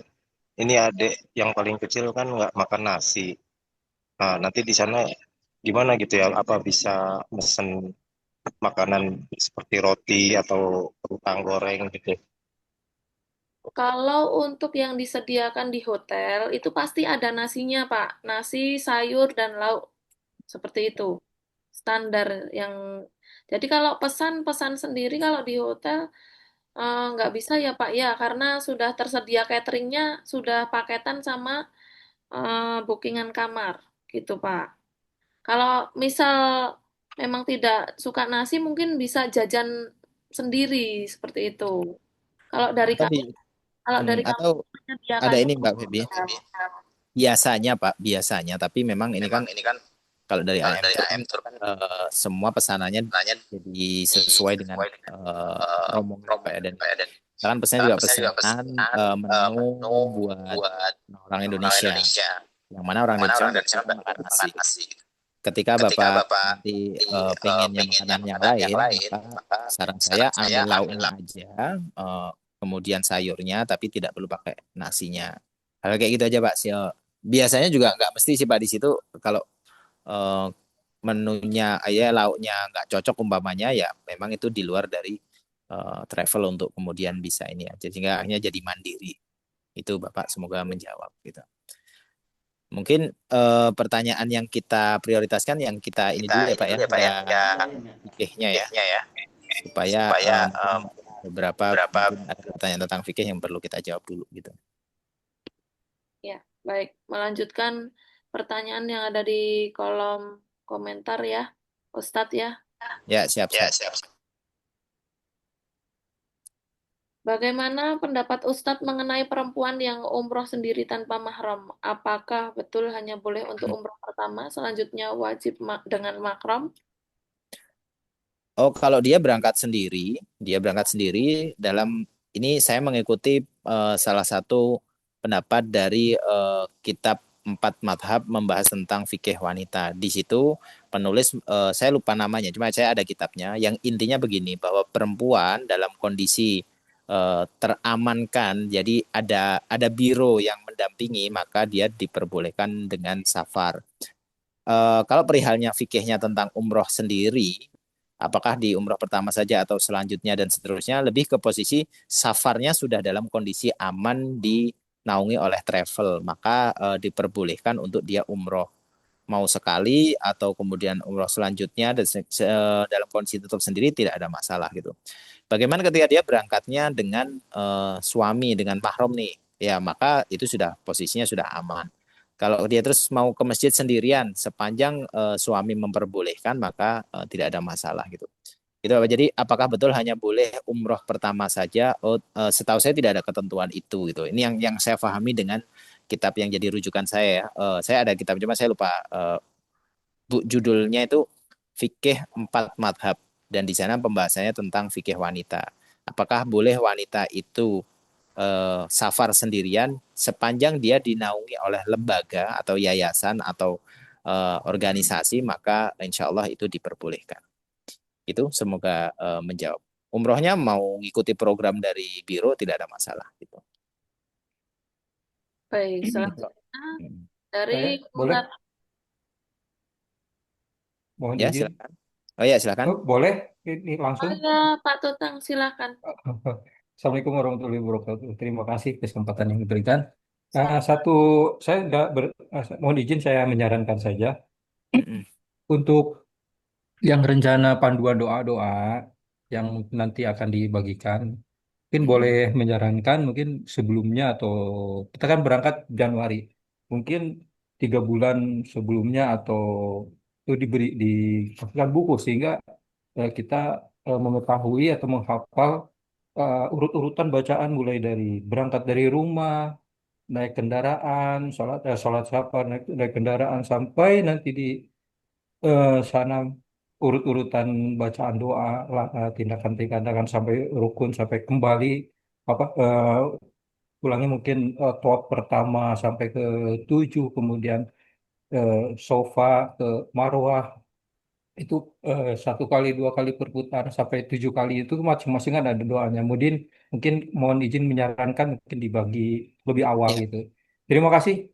ya, siapa izin menjawab bahwa betul bahwa nanti ada buku kecil yang insya Allah akan didelegasikan atau dikirim ke deliver ke jamaah semua insya Allah dari AM Tour ada itu walaupun kami sebagai yang diamanahi perihal manasik di sini kami pengen sampaikan gini bahwa doa-doa tadi sebatas apa yang disarankan dari pihak travel. Adapun sebenarnya Bapak Ibu semua ketika Bapak Ibu umroh saya juga menyarankan jangan terpaku pada panduan buku kecil itu. Kenapa? Karena yang terpenting adalah Bapak Ibu bisa menikmati zikir, bacaan Quran, doa-doa yang Bapak Ibu bisa panjatkan ketika tawaf maupun sa'i. Jadi bukan karena gini, bacaan itu adalah saran dari kami untuk Bapak Ibu semua sebagai panduan. Tapi ketika kondisi di lokasi Bapak Ibu tidak memungkinkan karena mungkin berdesak-desakan baca nggak hafal-hafal, akhirnya merasa oh ibadahnya jadi nggak sempurna karena saya nggak selesai bacanya. Itu nggak ada hubungannya. Jadi tidak ada ketentuan harus berdoa khusus kecuali yang tadi dari rukun Yamani ke Hajar Aswad itu memang ada sunnahnya untuk membaca doa sapu jagat tadi. Adapun buku kecil ini bagian dari diupayakan dari AM itu berupaya untuk mengirim secepat mungkin kepada Bapak Ibu semua. Itu insya Allah diupayakan. Tapi sekali lagi itu bukan bagian dari syarat dari umroh. Karena memang ada pernah Pak orang merasa bahwa umrohnya jadi kurang afdol karena dia nggak hafal bacaan itu. Akhirnya dia jadi sedih gitu. Kemudian kami pengen jelasin bahwa enggak, umroh itu Bapak Ibu dipersilahkan mau baca Quran boleh dengan hafalannya, dengan memperbanyak sholawat, memperbanyak zikir, itu nggak masalah. Karena tidak ada ketentuan khusus. Tadi ketika misalkan di Bukit Sofa dan Marwah itu ada bacaan doa yang dikhususkan di buku tersebut, nanti pas di lapangannya itu satu diajari sama mutawif. Kalaupun kemudian kita nggak mendengar mutawif berdoa apa umpamanya, tapi kita di dalam satu rombongan kita cukup mengaminkan. Kalaupun kemudian juga nggak dengar apa, kita berdoa sendiri dengan hajat kita, itu tidak ada masalah insya Allah. Makanya tadi, kenapa yang disunahkan itu doa Rabbana atina fid dunya hasanah fil akhirati hasanah wa qina adzabannar. Karena doa ini telah mencakup seluruh kebaikan dunia dan akhirat, bahkan untuk dihindarkan dari api neraka. Saya cuma pengen mengajak Bapak Ibu semua untuk nikmati perjalanan ini, jangan sampai merasa terbebani dengan doa yang kita nggak hafal gitu. Kita nggak hafal, kemudian kita merasa jadi tidak sempurna ada afdal ibadah kita. Tapi saran tadi, Masya Allah, terima kasih Pak, itu saran yang sangat baik dan Insya Allah dari travel akan mengupayakan untuk mendeliver secepat mungkin kepada para jamaah. Insya Allah. Itu Bapak, semoga menjawab ya. Ya, Terima kasih. Assalamualaikum Ustaz. Terima kasih. Boleh bertanya? ya. Bapak, saya kembali ke komentar dulu ya Pak ya. Maaf Ya, di soalnya saya sudah komentar, cuman kayaknya dipotong-potong sama yang nanya langsung gitu. Ya, Afan. Ini kita Ya. urutkan dulu sesuai dengan urutan yang masuk. Kita coba jawab karena ini ada pertanyaan yang cukup penting yang saya pengen jawab di sini. Gitu ya Pak ya. Nanti habis ini kalau belum terjawab, saya izinkan untuk bertanya langsung. Ya, gitu ya, Afan, Bapak Ibu, kami jawab dulu di sesi kolom komentar. Nanti kalau tidak cukup, kita masih ada waktu untuk bertanya langsung, gitu ya. Ya, Bismillah. Assalamualaikum, izin bertanya. Insya Allah umroh pertama saya dan suami. Ustadz boleh bantu jelaskan cara mengatur waktu ibadah di sana, seperti waktu berangkat ke masjid untuk sholat fardu, sholat sunnah, dan waktu kembali istirahat agar ibadah lebih maksimal dan kondisi kesehatan tetap fit. Ya, ini pertanyaan penting banget, Bapak Ibu semua. Saran dari saya pribadi yang bisa jadi saran saya berbeda dengan saran orang lain. Saran saya, kalau Bapak Ibu mau berangkat, umpama nih kita ambillah sholat waktu subuh. Ini setelah umroh ya, setelah umroh Bapak Ibu masih ada waktu di Mekah ataupun Madinah. Kita bahas dulu yang Mekah misalkan. Kalau Bapak Ibu di Mekah, sholat subuh nih, maka berangkat kan sebelum azan subuh. Upayakan Bapak Ibu umpamanya subuh jam 3:30 Bapak Ibu udah ke sana umpamanya. Maka kemudian tahajud di sana, nunggu sholat subuh sampai syuruk. Syuruk Bapak Ibu segera balik ke hotel untuk sarapan. Karena sarapan itu jamnya ditentukan dari pihak hotel, nanti sekitar jam 9 itu udah ditutup sarapannya, 9 atau 10. Jadi setelah syuruk Bapak Ibu pulang, setelah sholat 2 rakaat syuruk, pulang ke penginapan, ke hotel untuk kemudian makan, sarapan. Lalu Bapak Ibu istirahat tuh. Istirahat. Sekarang Bapak Ibu waktunya sholat duhur. Umpamanya jam 11 misalkan. Jam 11 atau setengah 11 berangkat. Sudah, saran dari saya, Bapak Ibu menjamak sholatnya. Sekali lagi ini saran dari saya yang bisa jadi orang lain bisa beda. Saya menyarankan untuk menjamak sholat antara duhur dan asar. Sehingga nanti Bapak Ibu punya waktu untuk bisa memperlama diri di Masjidil Haram, ini di Mekah ya, di setelah duhur. Umpama Bapak Ibu terus jam 2, setengah 3 mau pulang. Itu Bapak Ibu sudah dapat sholat asar di Masjidil Haram karena dijamak tadi. Kemudian Bapak Ibu balik ke hotel, itu Bapak Ibu tinggal nunggu nanti sekitar sore untuk menjelang maghrib balik lagi ke sana. Kenapa saya sarankan seperti ini? Karena kalau Bapak Ibu bolak-balik, subuh berangkat, duhur terus balik, duhur berangkat lagi, pulang lagi, nanti asar berangkat lagi, habis itu balik lagi, maghrib berangkat lagi, itu saya khawatir kondisi kita, badan kita yang tidak terbiasa akan lebih capek. Tapi kalaupun mau demikian ya nggak apa-apa. Tapi memohon diatur pada kondisi fisik kita masing-masing. Dan perlu diketahui bahwa khususnya di Mekah, itu di sepanjang di Mekah, pahala sholat 100.000 tadi itu berlaku di semua wilayah haram, di wilayah Mekah. Jadi di hotel pun sebenarnya pahalanya sama. Yang membedakan adalah langkah kaki ke masjid itu yang membedakan. Sehingga langkah kakinya pun ada pahalanya. Kalau Bapak Ibu kemudian berangkat bolak-balik tadi, maka pahalanya pun disesuaikan. Tapi jangan sampai kita mengupayakan satu pahala sementara kita tidak mengukur kondisi fisik kita. Maka saran saya tadi, sholat duhur dan asar bisa dijamak, maka kemudian nanti maghrib dan isya tinggal nunggu di Masjidil Haram. Ba'da isya, saran saya segera pulang ke penginapan untuk istirahat sehingga atau sebelum subuh Bapak Ibu sudah bisa berangkat lagi ke Masjidil Haram. Begitu saran dari saya, semoga menjawab. Ustadz mau tanya, kalau ternyata haidnya nggak selesai, apa boleh ikut tawaf, sa'i, tahallul di Mekah? Nah, ini pertanyaan juga bagus. Fikih yang saya pahami tidak boleh, Bu. Jadi kalau kondisinya lagi haid, datang bulan, maka bahkan kami pernah lihat itu dari pendapatnya Ustadz Abdul Somad, beliau menyampaikan tidak diperbolehkan masuk ke dalam masjid. Jadi nggak boleh masuk dalam masjid karena kondisi lagi haid. Maka ditunggu. Di antara ditunggu, ikhtiar yang bisa dilakukan adalah minta obat untuk menghentikan haid itu. Kalaupun sudah diminum tidak berhenti-berhenti, berarti Bapak Ibu tahallul di situ. Karena memang kondisinya kalau mau pakai dalam kondisi niat ihram berhari-hari, nanti justru juga kerepotan pada Ibu. Sehingga kami mengikuti di antara pendapat ulama yang kami fahami adalah yaitu tadi tidak kemudian melakukan masuk ke dalam masjid atau mengikuti tawaf saat dia kondisinya haid. Tapi ada satu lagi, Bu. Ada satu pendapat yang ini saya dapatkannya dari salah satu ulama di Saudi. Bagi perempuan yang sudah masuk ke Mekah, dia sudah niat ihram nih. Kondisinya dia ternyata haid. Maka dia menunggu sudah minum obat, sudah ikhtiar umpamanya, atau mungkin dia ikhtiarnya tidak minum obat, tapi dia menunggu. Sampai di hari terakhir di Mekah umpamanya, kok dia masih belum selesai haidnya. Maka ada ulama yang memperbolehkan.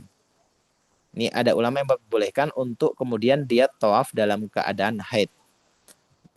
Kenapa? Karena itu hari terakhir dia di Mekah.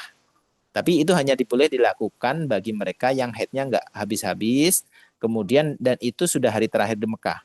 Bisa jadi selanjutnya dia melanjutkan perjalanan ke Madinah atau pulang ke tanah air. Maka hari terakhir itu dia diperbolehkan untuk tawaf, kemudian sa'i dan tahallul. Hanya saja tantangannya adalah berarti kan dia berihram itu di situ. Dia masuk ke Mekah sudah berihram, maka sepanjang dia masih di Mekah, dia masih dalam ketentuan berihram. Maka kondisinya tadi diperbolehkan tawaf di hari terakhir. Konsekuensinya ada, yaitu pada posisi dia harus dalam kondisi berihram. Jadi pilihannya ada 3, Ibu. Ada yang langsung tahallul, karena tadi ketika dia sudah niat, dia sudah membaca, ya Allah saya akan tahallul di mana Engkau menghentikan aku.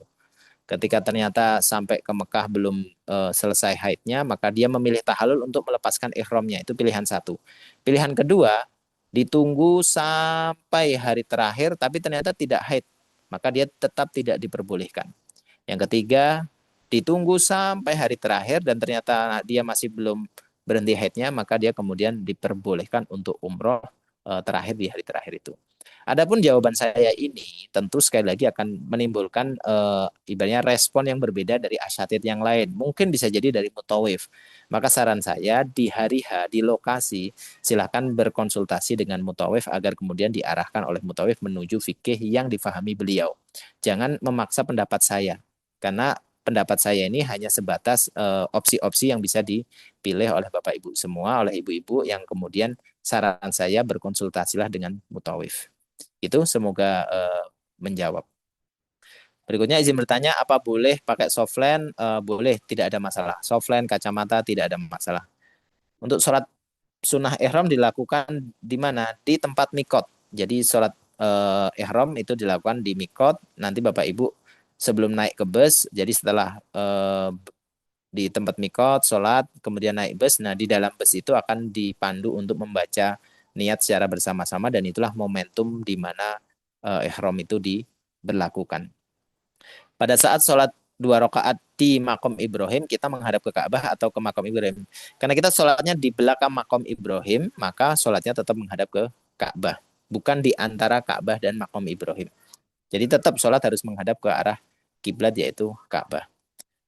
Memakai pelindung lutut kebutuhan medis, apakah ihramnya diperbolehkan? Oh, nggak ada masalah, Pak. Tidak ada masalah bagi Bapak Ibu yang perlu udzur syar'i dengan alat bantu yaitu pelindung lutut, walaupun ada jahitannya tidak ada masalah. Sandal yang ada jahitannya boleh. Ikat pinggang ada jahitannya boleh, tidak ada masalah. Yang tidak boleh adalah kain yang membentuk badan kita, khususnya buat laki-laki. Jadi jahitan lengan, jahitan pinggang itu yang tidak diperbolehkan. Adapun dengan jahitan-jahitan tertentu pada sandal, pada aksesoris kita itu tidak ada masalah. Termasuk tas yang kita pakai kan ada jahitannya. Itu juga tidak ada masalah. Kalau sholat sunnah tawaf tidak bisa di sekitaran makam Ibrahim itu gimana? Kalau sholat sunnah tawaf tidak bisa di sekitaran makam Ibrahim itu gimana? Jadi bukan di sekitaran, Bu, di belakangnya. Jadi Hajar Aswad terakhir itu putaran ke-7, di situ langsung kita menuju ke belakangnya makam Ibrahim. Jadi bukan di sekitaran makam Ibrahim. Dan itu kan memanjang jauh, insya Allah ada space-nya. Jika toh bersentuhan kulit antara laki-laki dan wanita, tidak sengaja apakah membatalkan wudhu? Semua madhab menyatakan tidak batal khusus tawaf. Semua madhab menyatakan tidak batal ketika tawaf dan wudhunya tidak batal. Itu semua madhab khusus tawaf. Adapun madhab Syafi'i di bab wudhu tentang sholat, nah itu baru berkaitan bisa membatalkan wudhu untuk khusus sholat. Adapun tawaf, madhab Syafi'i pun mengatakan tidak batal. Ini contoh foto tadi ya, pelindung lutut diperbolehkan. Kami umroh bersama anak pertama yang berusia 20 bulan. Untuk tawaf dan sa'i menggunakan gendongan instan apa boleh? Boleh, tidak ada masalah. Bahkan anak-anak yang kemudian pakai pampers dan seterusnya mungkin ada kencingnya dan sebagainya tidak ada masalah. Justru itu perlu digunakan termasuk gendongan. Tapi jangan pakai stroller kalau mau di pelataran Masjidil Haram. Kecuali di lantai yang atas itu pakai stroller diperbolehkan. Kalau di pelataran tidak diperbolehkan. Gitu ya. Saat teknis masuk raudhah ya ini nanti dijelaskan oleh Mbak Feby ya di tentang teknisnya insya Allah. Apakah raudhah sudah termasuk program IM Tour? Insya Allah sudah, tapi nanti Mbak Feby akan menjelaskan lagi. Saya izin. Atau Mbak Feby mohon dijawab dulu aja kalau ada. Waalaikumsalam. Assalamualaikum. Izin bertanya, apakah ke Raudhah sudah termasuk program dari AM? Baik, Bapak Ibu, untuk program Raudhah, insya Allah kami sudah ada jadwal dari Muasasah ya nantinya. Teknisnya itu nanti menunggu visanya keluar atau terbit dahulu, baru jadwal Raudhahnya menyusul. Biasanya mepet keberangkatan atau bisa juga saat kita sudah di Madinah itu baru dapat jadwalnya. Seperti itu. Terima kasih. Ya, sudah dijawab ya. Berikutnya, untuk umroh kedua, ambil mikotnya di mana? Nah, mikotnya nanti Bapak Ibu setelah umroh pertama, hari berikutnya biasanya istirahat dulu tuh. Biasanya hari berikutnya baru City Tour Mekah. Nah, pada saat City Tour Mekah itu, Bapak Ibu akan diajak di tempat mikot terdekat dari wilayah di mana City Tour itu. Tempatnya macam-macam, ada Masjid Aisyah, ada termasuk Ji'ronah, itu tergantung posisi kita. Jadi mikot sudah ditentukan sesuai dengan ketentuan syariat, maka intinya Bapak Ibu akan diajak di tempat mikot terdekat dari di mana Bapak Ibu City Tour. Insya Allah begitu. Ya. Sebelum saya menjawab berikutnya, Bapak yang tadi sempat bertanya, apakah pertanyaan sudah terjawab yang tadi kepotong-potong? Sudah. Sudah ya? Oke. Saya lanjutkan berikutnya. Pada saat berihram menggunakan balsam, fresh care, minyak angin, apakah termasuk dalam larangan berihram? Ya. Kondisinya, kalau kondisinya sedang berihram, maka saran saya kondisikan sebisa mungkin tidak perlu. Karena sebenarnya berihram dari mikot tuh dari Bir Ali, maka berangkat sampai ke wilayah Mekah, kemudian berarti kan dari dari Bir Ali ke Masjidil Haram itu sekitar anggaplah 5 jam. 5 jam nih kondisi nggak enak badan ini dan seterusnya. Sebenarnya kalau sifatnya obat itu sesuatu yang sifatnya udzur syar'i ya, maka sebenarnya tidak ada masalah. Hanya saja kalau saya jawab ini tuh sesuatu yang oh ya nggak apa-apa karena ini udur syar'i. Saya khawatir karena kadang fresh care, balsem, minyak kayu putih itu terkadang jadi sebuah habit gitu loh. Jadi sebuah kebiasaan yang itu sebenarnya tidak menjadi emergency tapi sudah menjadi habit biasanya pakai kayak gini. Tapi secara bab medisnya dia masuk dalam bab udur syar'i yang insya Allah tidak ada masalah. Tapi saran saya jangan memudah-mudahkan sesuatu yang sifatnya kita eh, ketergantungan pada sebuah kebiasaan tadi. Jadi sifatnya sekali lagi pada kondisi masing-masing. Kalau udur syar'i memang saat saya bisanya kalau lagi kayak gini tuh nggak enak banget kalau nggak dikasih minyak angin nanti biasanya terjadi begini nih misalkan maka silahkan dengan kondisi udur syar'i. Dan itu pertimbangannya gini, Allah Maha Pengampun kok. Allah Maha Pemaaf. Itu tidak kemudian misalkan ya Bapak Ibu yang umpama tidak sengaja pakai parfum. Bapak Ibu sudah berihram, sempat nih cuci tangan, kemudian eh, ada tuh sempat saya pernah temui jamaah kami itu eh, tiba-tiba pakai baju koko, Pak. Satu kamar tuh dengan saya gitu. Jadi nyampe ke hotel Mekah, dia tiba-tiba melepas ihramnya pakai baju koko untuk sholat. Masih di hotel tuh. Itu kemudian kami tegur Bapak, kan kami jelaskan bahwa ihram itu tidak boleh pakai baju berjahit, bukan hanya di depan Ka'bah, tapi dari kita mikot itu sudah ada ketentuannya begitu. Maka kondisi tersebut termasuk melakukan pelanggaran di dalam ihram. Apakah langsung batal? Enggak, kayak itu tidak batal. Hanya saja nanti ada konsekuensi yang harus dilakukan. Di antaranya adalah yang paling tinggi adalah membayar dam. Dam itu eh, membayar seharga kambing yang nanti itu disembelih di tempat tertentu.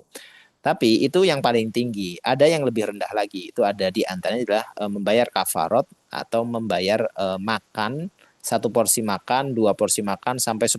Ada ketentuannya. Tergantung pada tingkat kesulitan atau pelanggaran yang dilakukan. Dan itu sebagai pengganti tergantung kadarnya. Kayak tadi Bapak yang sempat mengganti baju koko itu juga kemudian melakukan satu konsekuensi. Ada pernah yang di umroh kedua ini sudah niat, sudah di mikot, habis toaf, habis itu beliau nggak melanjutkan.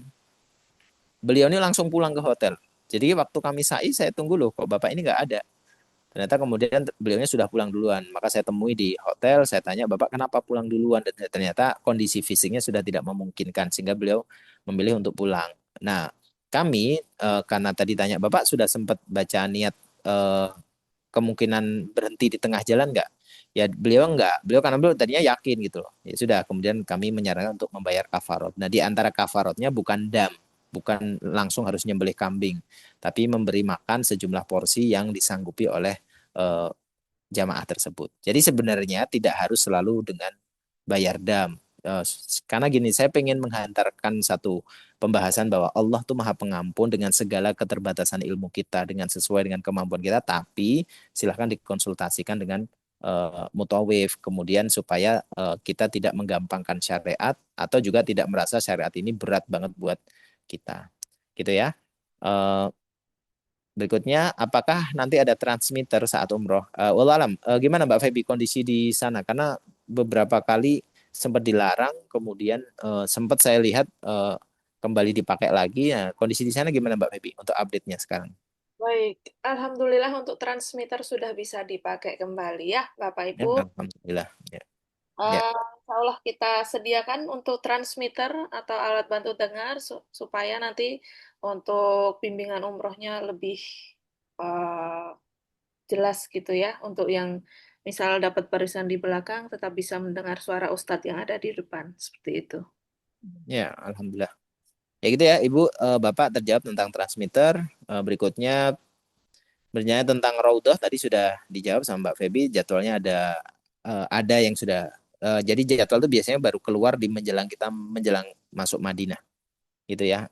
Jam-jamnya nanti mengikuti jadwal sesuai dengan jatah kita gitu ya.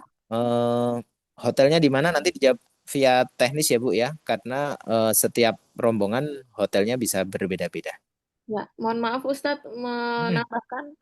Ini kan nanyanya mau masuk lebih dari sekali gitu ya. Kalau sekali itu kan kami dapat dari Tasreh jadwalnya. Kalau Bapak Ibu mau masuk lebih dari satu kali bisa menggunakan aplikasi Nusuk ya, Bapak Ibu. Yang penting jadwalnya tidak bentrok dengan jadwal yang kita dapat. Namun seperti yang sudah saya informasikan sebelumnya, untuk jadwal raudhah itu biasanya mepet keluarnya seperti itu. Terima kasih. Ya, siap. Lanjut ya. Apakah dikenai biaya lagi atau sudah include di awal pembayaran? Ini saya tidak tahu nih hubungannya dengan apa. Apakah dengan raudhah atau apa Mbak Feby itu pembayaran? Ya, nanti teknis ya. Itu di luar dari pembahasan fikih. Berikutnya izin bertanya, apakah ada beberapa hal yang ingin saya tanyakan berhubungan dengan ini. Pertama, apakah boleh menggunakan celana pendek ketika berihram? Kalau laki-laki nggak boleh ya Pak ya? Ini, oh ya, Pak Muhammad Nur, tidak boleh. Jadi celana pendek, mohon maaf, celana dalam itu tidak diperbolehkan. Jadi benar-benar hanya dengan dua helai kain karena ini ada unsur gini Bapak. Nabi Adam waktu diturunkan oleh Allah dari dari surga ke bumi itu kondisinya beliau hanya dengan pakaian yaitu daun-daun surga yang menutup badannya. Nanti kain itu akhirnya diganti dengan kulit hewan dan seterusnya, kulit kambing, kulit sapi itu diganti. Jadi Nabi Adam itu ya pakainya seperti kita dengan kain ihram itu. Kemudian di masa Nabi Idris yaitu anak keturunan Nabi Adam, di situlah Nabi Idris Allah anugerahai ilmu bisa menjahit. Sejak itulah ada pakaian kita mulai dijahit dan seterusnya. Nah, ketika kita bicara umroh dan ihram, maka Allah menghendaki agar kita datang dengan kondisi merasa bersalah sebagaimana Nabi Adam diturunkan di bumi dalam kondisi merasa bersalah. Dan waktu Nabi Adam diturunkan, kembali lagi bahwa hanya dengan dua helai alat untuk menutup badan beliau, yaitu dengan daun surga waktu itu. Sehingga kita sedang mencoba merasakan itu, untuk merasakan bahwa kita ini merasa bersalah. Sehingga tidak perlu dengan celana pendek atau nih. Nanti kelihatan gimana taat. Insya Allah dengan ilmu cara menggunakan ihram yang benar, insya Allah kan juga boleh pakai sabuk, Pak. Boleh pakai sabuk untuk kemudian mempermudah kita. Gitu ya. Berikutnya, apakah tawaf dan sa'i boleh menggunakan alas kaki? Boleh, tidak ada masalah.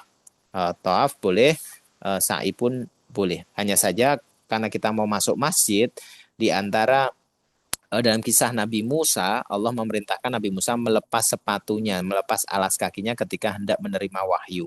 Tapi itu bukan temanya di dalam Masjidil Haram. Ini temanya tentang di tempat yang suci, maka sebaiknya alas kaki itu dilepas, khususnya tawaf. Khususnya tawaf. Tapi apakah boleh? Jawabannya tidak ada masalah. Tidak ada masalah. Karena memang di sana juga pihak cleaning service rutin membersihkan. Ya, hanya saja alas kakinya tidak diperbolehkan yang menutup bagian punggung kaki. Contoh, selop. Kan ada tuh mungkin bapak-bapak ada yang pernah menggunakan selop misalkan yang menutup di bagian jari, punggung sampai hanya menyisakan bagian belakang. Itu tidak diperbolehkan. Yang kami pahami alas kaki yang boleh digunakan misal sendal jepit. Kalaupun dia selop yang bagian jarinya masih terlihat itu tidak ada masalah.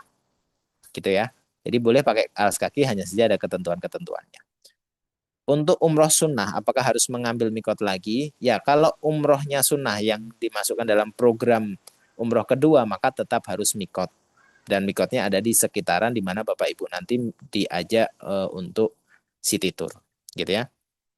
Setelah umroh sunnah, apakah boleh tahallul lagi? Mengingat sebelumnya sudah tahallul. Jadi gini, kalau tahallulnya itu sudah menggundul alias habis rambutnya, maka ketika umroh kedua Bapak cukup menggunakan isyarat. Jadi gunting itu diletakkan di bagian kepala hanya sebagai isyarat bahwa kita telah melaksanakan umroh dan rangkaiannya rukun umroh dengan segala urutan yang sesuai dengan syariat. Sehingga hanya isyarat saja untuk diletakkan kemudian sudah. Itu kalau rambutnya sudah habis. Tapi kalau misalkan masih ada yang bisa dipotong ya sebaiknya tetap afdolnya dipotong. Gitu ya. Assalamualaikum, apabila tawaf tidak sengaja batal saat tawaf, buang angin atau buang air kecil atau mual, apakah harus membayar denda? Jadi gini, kalau tawafnya kondisinya sadar bahwa dia batal, maka dia tidak diperbolehkan melanjutkan tawaf. Nah, kalau tawafnya tidak sah, maka bisa membuat batal rangkaian umroh itu. Maka kalau dia buang angin, maka sebaiknya dia segera wudhu. Loh gimana cara wudhunya? Wong tempat wudhunya jauh misalkan. Nah, ini saran dari saya walaupun ini sebenarnya tidak perlu khawatir berlebihan ya karena bahasanya gini, insya Allah kita tuh toaf, insya Allah jarang banget ada yang batal, jarang banget. Walaupun umpamanya batal, umpamanya anggaplah batal. Maka saran saya bapak atau ibu segera keluar dari barisan. Ini resikonya ada memang, resikonya ada. Yaitu segera wudhu dengan air minum yang sudah disiapkan, yang air minumnya air putih. Maka saran saya bapak ibu nyiapin botol-botol kecil untuk kemudian wudhu. Jadi pas kita batal, sekali lagi ini resiko, tapi pernah kejadian. Yaitu orang tersebut memilih keluar dari barisan kemudian wudhu dengan botol yang dia punya. Sehingga tawaf itu rombongan tetap berjalan, dia memutuskan untuk menyusul. Memang jadi terpisah. Tapi nanti diupayakan dia mempercepat sampai kemudian dia bisa bergabung lagi dengan rombongan. Sekali lagi memang ini resiko, tapi ada sisi yang lebih banyak teman-teman atau jamaah semua itu ketika lagi tawaf jarang banget ada yang batal. Walaupun ada kan tadi jika dia tetap ada. Sehingga jangan kemudian kita sudah batal kita diem aja. Maka kemudian kita tawaf selesai habis itu sa'i maka bisa jadi masalah di hadapan Allah karena secara fikih dia tidak sah sebenarnya karena tawafnya batal gitu ya. Jadi untuk tawaf kalaupun batal walaupun tidak sengaja tapi dia sadar maka dia harus segera wudhu untuk melanjutkan tawafnya. Jadi tawaf sudah jalan misal 4 putaran kok batal maka dia segera keluar kemudian dia wudhu dia lanjutkan. Tidak harus mengulang dari awal gitu ya. Jadi tidak ada batal wudhu kemudian membayar denda itu tidak ada.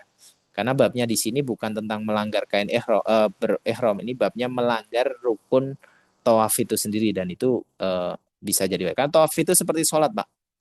Tawaf itu pengganti sholat tahiyatul masjid ketika kita masuk ke Masjidil Haram. Jadi kan kalau sholat batal ya nggak bisa kita pura-pura nggak batal. Dia lanjutin sholatnya ya tidak sah gitu. Walaupun bedanya kalau sholat ketika batal dia harus mengulang dari rakaat pertama. Adapun tawaf dia tinggal melanjutkan yang belum dilaksanakan. Bagaimana niat sholat sunnah sebelum ihram? Ya kalau niat Bapak Ibu bisa dengan dalam hati berniat bahwa ya Allah saya sholat ini sebagai bentuk menjalankan sholat sunnah sebelum kami melaksanakan ibadah umroh. Sehingga sebelum baca niat umroh di bus nanti Bapak Ibu berniat untuk sholat sunnah. Dan tujuan dari sholat sunnah ini adalah minta kepada Allah agar Allah merahmati kita dan menerima amal kita yaitu umroh. Gitu ya. Untuk yang naik kereta cepat, mikotnya di mana? Di mana Mbak Feby ya? Saya belum pernah naik yang kereta cepat ya. Kalau naik kereta cepat, mikotnya di mana Mbak Feby? Nah, baik. Ada 2 versi ya, Bapak Ibu. Untuk yang naik kereta cepat, misal satu grup bisa ke Bir Ali dahulu untuk ambil mikot, baru nanti ke stasiun, atau bisa langsung ke stasiun, nanti ambil mikotnya di dalam kereta. Biasanya 5 menit setelah kereta jalan itu melewati tempat mikot, nanti ambil mikotnya di dalam kereta, seperti itu. Berarti sudah pakai kain ihram ya Mbak, yang laki-laki ya? Betul, kain ihram sudah dipakai dari hotel, Ustaz. Oke, siap. Gitu ya, Ibu, Bapak terjawab. Jadi ihramnya antara ke Bir Ali dulu, mikotnya atau di kereta dalam kondisi yang bapak-bapak sudah menggunakan pakaian ihram, gitu ya. Kalau anak 2 tahun, ihramnya apakah boleh pakai model jahit? Boleh Ibu. Jadi karena anak belum balik, dia belum masuk sebagai syarat untuk ibadah umroh. Artinya bahwa sebagai pendidikan buat anak-anak ihram. Jadi kayak sholat anak-anak yang tidak pakai kerudung, misalnya perempuan nggak pakai kerudung, anak belum 7 tahun dia ikut sholat nih, apakah boleh? Nggak ada masalah sepanjang tetap menjaga adab dalam pakaiannya secara umum. Jadi boleh-boleh saja kalau anak 2 tahun karena dia belum masuk syarat sebagai orang yang disyaratkan untuk melaksanakan umroh. Izin berangkat untuk perjalanan ke Madinah, ke Mekah, kita naik bus apa, kereta cepat atau bus ya, ini tergantung Bapak Ibu ya di rombongan yang mana karena nanti beda rombongan beda caranya, ada yang naik kereta cepat ada yang naik bus gitu ya. Untuk tahalul apakah bisa dilakukan sendiri? Bisa, tidak ada masalah. Jadi kalau yang ibu-ibu misalkan bisa ibaratnya bisa motong sendiri silahkan, tapi biasanya lebih mudah dibantu orang lain. Adapun bapak-bapak ketika misal sudah nyampe di Bukit Marwa, kemudian bapak-bapak kemudian memilih untuk memotong sebagian, gundulnya nanti di barbershop itu nggak ada masalah. Tapi yang jelas isyarat dulu dipotong untuk kemudian menghentikan yang namanya ketentuan ihram tadi. Karena tujuan tahallul adalah menghentikan ihramnya tadi. Gitu ya. Umroh sunnah itu nanti dijadwalkan travel atau masing-masing. Ya, umroh sunnah yang kedua, jadi umroh kedua itu insya Allah sudah ada jadwal di dalam travelnya, gitu ya. Saat saya lihat di sosial media, tidak jauh dari tempat tawaf, sekarang ada tempat wudhu, jadi tidak perlu wudhu ke WC. Ya, ini saya tidak tahu detailnya. Mbak Feby bisa dibantu mungkin, apakah benar ada tempat wudhu di dekat tempat tawaf? Ya, jadi betul ya Bapak Ibu, untuk di dalam masjid atau sekitar pelataran itu ada tempat wudhu baik untuk perempuan maupun laki-laki. Cuman untuk jaraknya ya lumayan ya, karena tidak di setiap tempat itu ada. Jadi ada yang di dekat pintu apa seperti itu. Kalau untuk tempatnya sendiri saya juga kurang paham dekat pintu apanya, tapi ada tempat Baik. khusus wudhu. Tapi kalau toilet yang nggak ada di dalam ya, hanya tempat wudhu saja. Ya, itu ya Bapak Ibu. Jadi walaupun ada kondisinya memang karena kita berombongan, maka cukup memakan waktu kalau kita nyari tempat wudhu dulu. Makanya tadi saya pribadi biasanya saya menyiapkan air putih, air mineral yang dia air putih biasa ya, sehingga bisa buat wudhu. Jadi kalau misalkan kondisi tertentu, dia tinggal wudhu cukup geser dari tempat tersebut, karena kalau berhenti kan ketabrak dari belakang gitu. Jadi geser dulu, kemudian dia wudhu, kemudian melanjutkan gitu ya. Ya, Ya, betul. Ya, saya juga setuju seperti yang disarankan Ustadz Ali untuk pada saat tawaf, kemudian batal, Bapak Ibu bisa minggir dahulu, nanti pakai air yang dibawa untuk wudhu di pinggiran saja. ya, Gitu.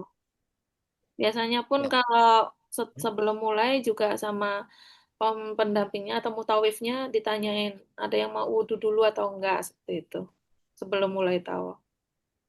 Ya, gitu ya, Bapak Ibu semua. Biasanya Bu, Bapak Ibu saat tawaf biasanya sih, insya Allah, semoga Allah jaga buat kita untuk termasuk wudhunya Allah jaga, gitu ya. Kalau ada perasaan kayak saya kayaknya kentut deh nih tadi, tapi kok nggak ini ya, itu bukan kentut. Oh, Zoom ah. Jadi kentut itu syaratnya dua, satu berbunyi, dua berbau. Nah, kalau udah ada baunya nggak ada bunyinya berarti batal, gitu ya. Tapi kalau kadang memang ada gangguan syaiton ke perut kita, rasanya kayak kentut, tapi ini itu namanya was-was syaiton. Syaiton membisikkan ke kita untuk merasa kita kentut, padahal enggak. Jadi itu tetap nggak batal kalau yang itu. Rasul sendiri yang mengatakan itu gangguan syaiton. Gitu ya. Lanjut, untuk umroh sunnah kedua, jadi umroh kedua apakah boleh untuk batal umroh? Ya, malah justru saya pribadi menyarankan kalau bisa umroh kedua itu digunakan untuk batal umroh. Jadi karena memang ada khilafiyah di antara para ulama tentang apakah diperbolehkan umroh lagi di kondisi saat kita dalam satu perjalanan. Itu ulama berbeda pendapat. Tapi tidak ada masalah ketika yang pengen umroh lagi, silahkan lakukan sesuai dengan ketentuannya. Dan sekali lagi kita punya mutawif yang kita bisa banyak bertanya tentang ilmu fikih kepada beliau. Tapi saya pribadi menyarankan upayakan ketika kita udah umroh nih, maka yang umroh kedua diupayakan untuk membadalkan seseorang yang perlu kita badalkan. Terutama mereka yang tidak memungkinkan untuk bisa umroh, entah yang sakit atau apa. Adapun yang sudah meninggal itu khilafiyah di antara para ulama juga. Silahkan mau membadalkan untuk yang meninggal juga tidak ada masalah, gitu ya. Untuk tahalul mana tadi? Ya, yang dibantu oleh orang lain apakah harus bayar dan sudah disediakan? Ini bagus nih pertanyaan nih. Bapak Ibu, tolong tahalulnya jangan mau menuruti, nanti ada orang-orang yang nawari tahalul tuh. Itu penipuan, hati-hati. Jadi tahalul itu hanya sebenarnya cuma motong rambut sebagian ya. Kalaupun tidak memungkinkan di Marwa atau setelah keluar itu, Bapak Ibu cukup tahan aja nanti sampai di hotel kemudian baru tahalul. Itu nggak apa-apa. Tapi memang sepanjang belum tahalul jangan melanggar ihramnya. Jadi biasanya Bapak Ibu jamaah semua ketika di keluar pintu marwah itu kan dari sofa marwah sofa marwah sofa marwah ada gitu kan. Nah terakhir marwah tuh pas kita keluar itu ada tuh biasanya anak-anaknya diain gunting ya tawarin tahalul tahalul itu jangan diturutin karena Bapak Ibu kalau sudah mengiyakan mereka dipotong rambut kita maka mereka akan minta uang yang cukup besar kepada kita. Tuh kalau kita nggak mau bayar itu malah kita akan ya kayak diikutin terus ini itu malah jadi jawab aja nggak usah jamaah semua tahalul dipotong oleh kawannya atau nunggu di hotel. Jadi kalau yang laki-laki bahkan bisa langsung ke barbershop langsung kemudian tahalul di situ. Ya jangan menerima penawaran potong dari orang yang menawarkan di Bukit Marwah. Biasanya di pintu Bukit Marwah itu sudah ada yang nawarin tuh anak-anak yang bawa gunting mereka menawarin tahalul tahalul gitu. Ya bahkan mereka ada yang bilang gratis gratis gitu. Udah dipotong ternyata suruh bayar. Jadi hati-hati walaupun di Masjid Allah masih aja ada penipu gitu ya. Hati-hati.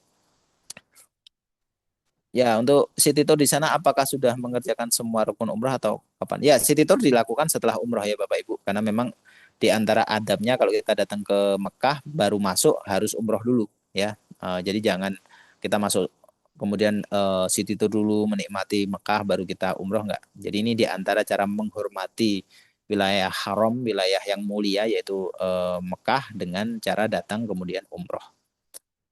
Ya, toilet paling dekat jaraknya di mana Ustadz? Di pas sebelum kita masuk Masjidil Haram itu nanti ada banyak toilet di depan pintu-pintu Masjidil Haram itu ada banyak toilet. Di situ ada tempat toilet dan tempat wudhu. Kalau yang di dalam tadi berarti kan tidak ada toiletnya, hanya tempat wudhu yang di dalam dekat pelataran. Sehingga upayakan sebelum masuk Masjidil Haram sampaikan kepada mutawif saya mau wudhu dulu, saya mau ke kamar mandi, saya kebutuhannya apa sampaikan dulu karena nanti ditunggu dulu ya jangan mutawif sudah masuk bersama rombongan terus kita keluar ke toilet sendirian nanti malah justru ketinggalan rombongan gitu ya. Ya, jika ingin menyentuh Ka'bah Hajar Aswad baiknya dilakukan kapan Ustaz? Apakah menyelesaikan tawaf dulu?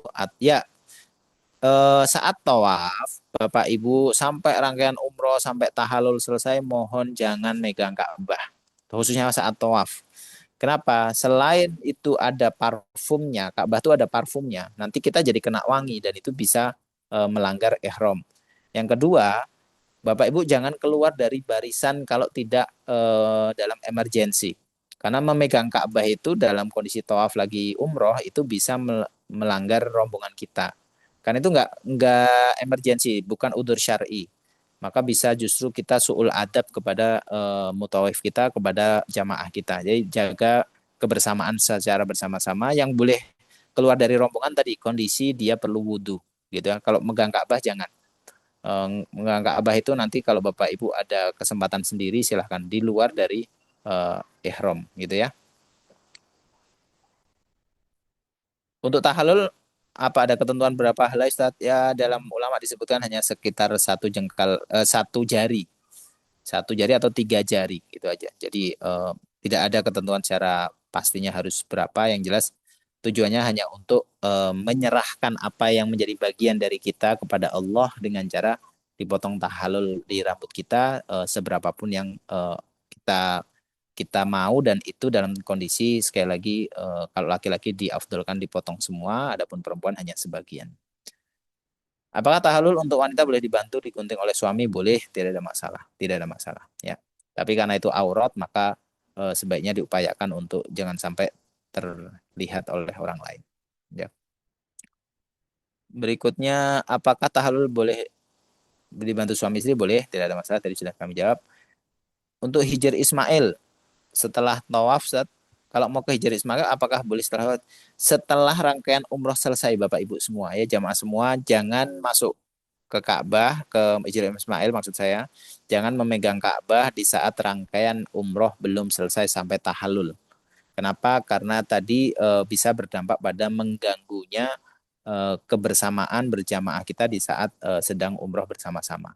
Gitu ya, karena kita datang rombongan maka sebaiknya ikuti ketentuan dari mutawif agar kita menghormati yang namanya amir safar kita yaitu mutawif gitu ya termasuk tour leader kita karena justru pemimpin kita itu adalah tour leader, Amir Safar. Dan kata Nabi di antara kalimat dalam ayat ada atiullah wa atiur rasul wa ulil amri minkum, di antaranya adalah Amir Safar. Jadi jangan menyepelekan tour leader.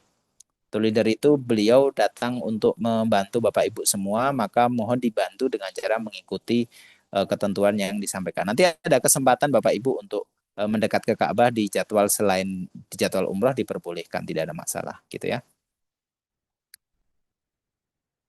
Kalau untungnya apakah boleh sholat fardu di Mataf hanya yang berpakaian ihram saja atau sudah bebas? Setahu saya masih hanya yang berpakaian ihram Bapak Ibu jamaah semuanya. Yang kalau mau ke wilayah pelataran dia harus dengan pakaian ihram. Walaupun ada sebagian yang sudah tidak umroh, dia pakai kaos yang laki-laki, kemudian dia pakai kain ihram. Ada yang demikian. Jadi setahu saya sampai sekarang masih kondisinya harus dengan pakaian ihram. Ketika sunnah di area pelataran Ka'bah, apakah pakai ihram? Ya, ini sudah kami jawab juga. Saat sedang berihram, apakah aurat boleh dilihat oleh suami atau istri saat berihram? Saat berihram, oke. Kondisi tertentu ya, dalam artian tadi rambut apa dan seterusnya, untuk mungkin membantu merapikan rambut, mungkin ada kucir yang lepas atau apa, kemudian suami membantu, tidak ada masalah. Tapi sekali lagi ini kondisi yang bisa riskan ya, kalau kondisi tertentu kemudian bisa terlihat orang dan seterusnya, gitu ya. Saat melaksanakan umroh, lalu bertabrakan dengan waktu sholat, apakah diulangi lagi untuk melanjutkan atau melanjutkan? Melanjutkan. Jadi saat kita lagi tawaf umpamanya, kok datang waktu sholat, maka kita sholat dulu mengikuti jamaah. Setelah dari itu melanjutkan. Pun demikian dengan sa'i. Lagi sa'i, kemudian datang waktu sholat, maka sa'i berhenti.